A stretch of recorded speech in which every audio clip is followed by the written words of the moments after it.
திருவள்ளூர் அருகே பாமகவினரின் ஒரு மணி நேர போராட்டத்திற்கு கிடைத்த வெற்றி. உடனடியாக சாலையை சீரமைத்த நெடுஞ்சாலைத்துறை அதிகாரிகள். திருவள்ளூர் மாவட்டம் ஜனப்பன் சத்திரத்தில் சென்னை கொல்கத்தா தேசிய நெடுஞ்சாலை அருகே பெரியபாளையம் வழியாக திருப்பதி செல்லும் நெடுஞ்சாலை சீரமைக்க கோரி இன்று காலை மாவட்ட செயலாளர் VM பிரகாஷ் தலைமையில் சுமார் ஒரு மணி நேரம் போராட்டத்தில் ஈடுபட்டு சாலையை சீரமைக்க கோஷம் எழுப்பினர். அப்போது அங்கு வந்த காவல்துறையினர், நெடுஞ்சாலை துறை அதிகாரிகள், வருவாய்த்துறையினர் காலையில் சீரமைப்பதாக உறுதியளித்தனர். இதனை அடுத்து அங்கு உடனடியாக சாலையை அதிகாரிகள் குண்டும் குழியுமாய் இருந்த இடங்களையும் பள்ளம் மேடுகளை சரி செய்து கற்களை கொட்டி சீரமைத்தனர்.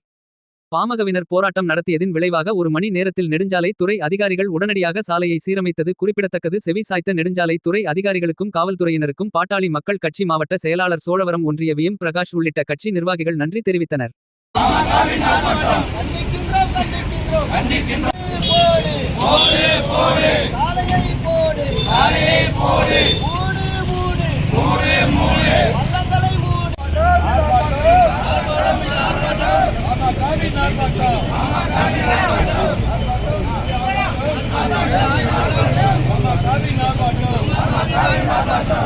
சரி.